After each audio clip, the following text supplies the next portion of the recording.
के साथ जो भी अजीब अजीब हादसे हो रहे हैं उसका संबंध सिर्फ हवेली से नहीं बल्कि पूरे राजगढ़ से। गंगा को मैं बहुत पहले से जानता हूं और उसे मैं ही यहां लेकर आया। यहां आने से पहले कभी भी गंगा के साथ ऐसा कुछ नहीं हुआ। इसी में गंगा की भलाई कि वो जल्द से जल्द ये जगह छोड़कर चली जाए।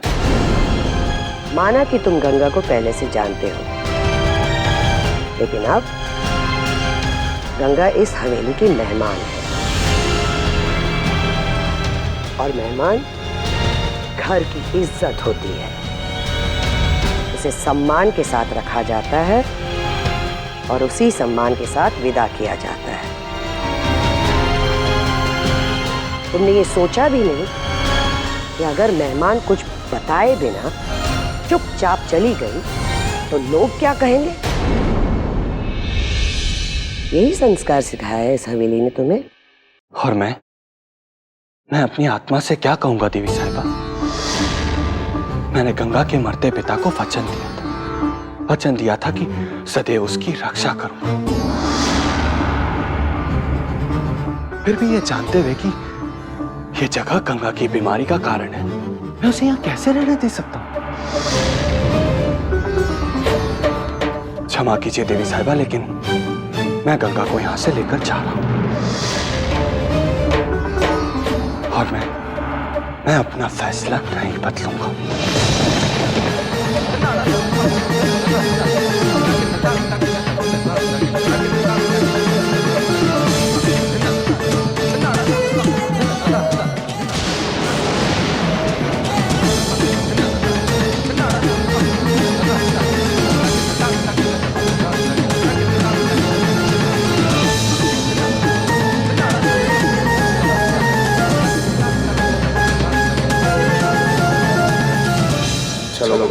रुको।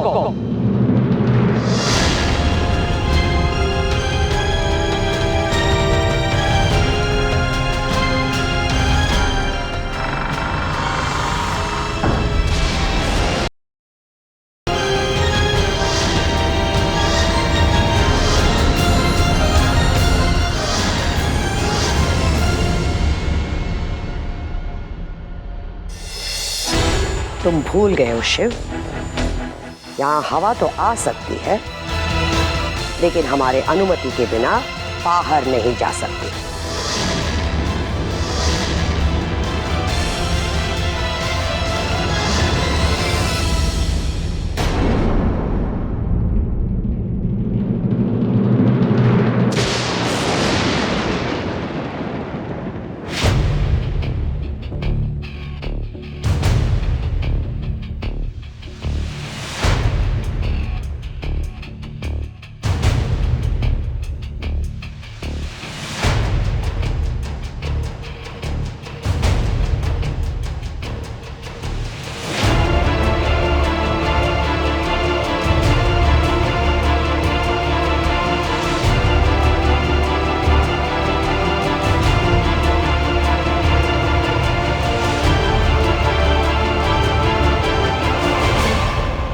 हमारी मेहमान हमारी अनुमति के बिना बाहर नहीं जाएगी।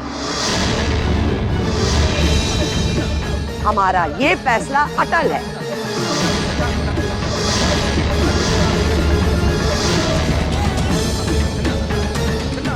मैंने बचपन से आपके हर फैसले का आदर किया है, क्योंकि मुझे पता है देवी साहिबा, आपके हर फैसले में न्याय ही होगा। लेकिन मुझे आपका ये फैसला कुछ समझ नहीं आया।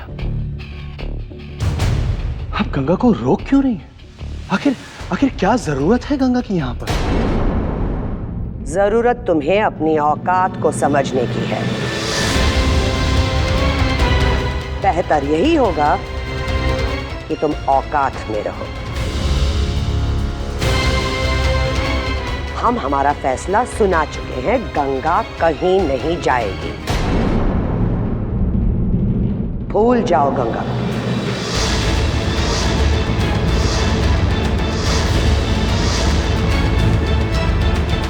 मगर देवी साहिबा, मैं तो सिर्फ गंगा की... बस शिव,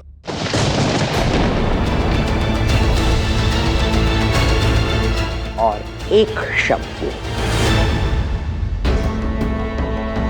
बहुत देर हो चुकी है, अब घर जाओ और कल सवेरे तुम्हारे पिताजी को यहां भेजना। तुम्हारी गलती का हिसाब हम उनसे मांगेंगे।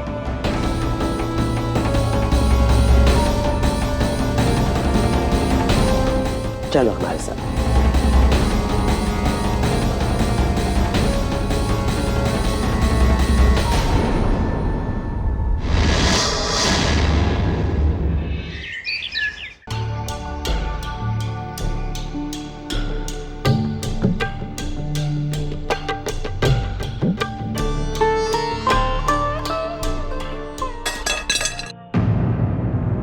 बेला, देवी साहिबा गुस्सा और बढ़ाएगी क्या? शांति से काम कर। शांति तो बेचारे कैलाश जी से कोसों दूर चली गई है। सोचो क्या गुजर रही होगी उन पर। अजीब बात है ना। अरे बेटा, अरे बाप, हमारे रहमो करम का ये बदला चुका रहा है आपका बेटा। इसकी करतूत जान के मेरे तो पैरों तले की जमीन खिसक गई है। सचमुच इसने बहुत बड़ी गलती की है। इसे गलती नहीं, भयंकर अपराध कहते हैं कैलाश जी।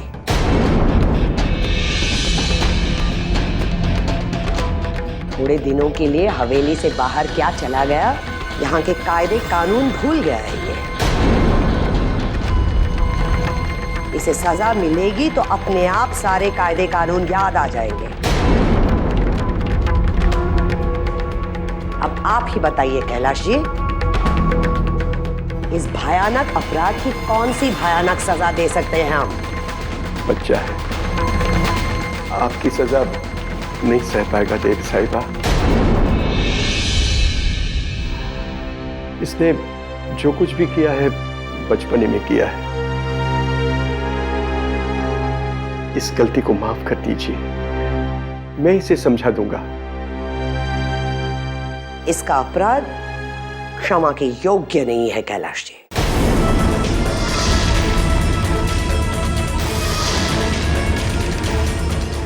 देवी साहिबा, मैं आपके सामने हाथ जोड़ता हूं, इस बार इसकी गलती को माफ कर दीजिए। इतने साल मैंने हवेली की सेवा की है, कुछ तो ख्याल कीजिए। अगर आपकी वफादारी का ख्याल नहीं होता ना कैलाश जी, तो कल रात ही इसे सजा देते थे हम और इस हवेली से बाहर करते। आप इतना कह रहे हैं तो आपके लिए हम इसे क्षमा कर देते हैं। इसे ले जाइएगा और इस हवेली के कायदे कानून अच्छी तरह से समझा दीजिएगा। दोबारा ऐसी गलती की इसने तो आपकी वफादारी की दुहाई भी इसे हमारी सजा से नहीं बचा पाएगी।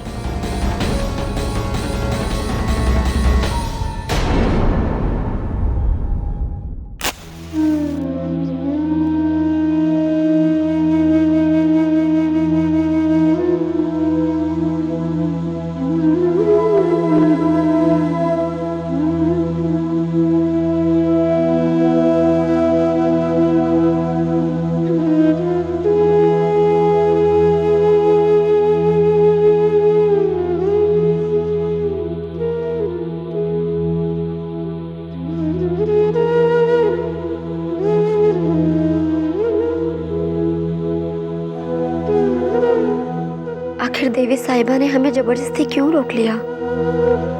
शायद वो हमारी बीमारी को लेकर बहुत चिंतित हैं। लेकिन वो प्यार से भी तो समझा सकती थी शिव को। यह हो सकता है कि बड़े लोगों का प्यार दिखाने का तरीका यही होता हो।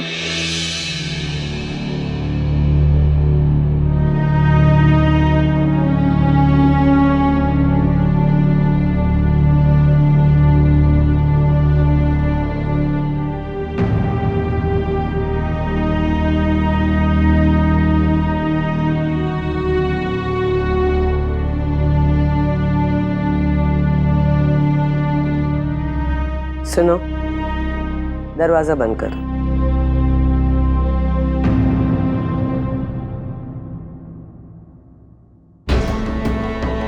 हम तुमसे बहुत नाराज हैं गंगा। कल रात को जो कदम उठाने जा रही थी उसने हमारा दिल ही तोड़ दिया। हमने सोचा नहीं था कि तुम इतनी खुदगर्ज निकलोगे।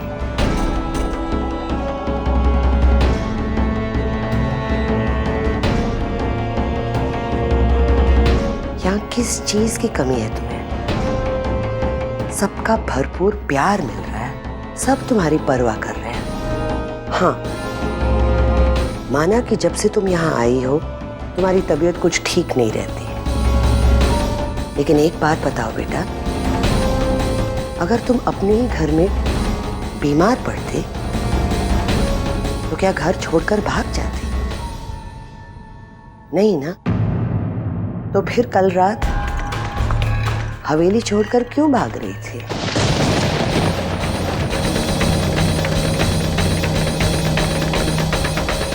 सिर्फ इसलिए ना कि तुम हमें अपना नहीं समझती हो। कोई गैरों पर इतना प्यार नहीं बरसाता जितना तुम पर बरसाया जा रहा है। कोई किसी को अपना समझकर प्यार देता है ना, बदले में थोड़ा सा प्यार पाने का हक भी तो बनता है ना।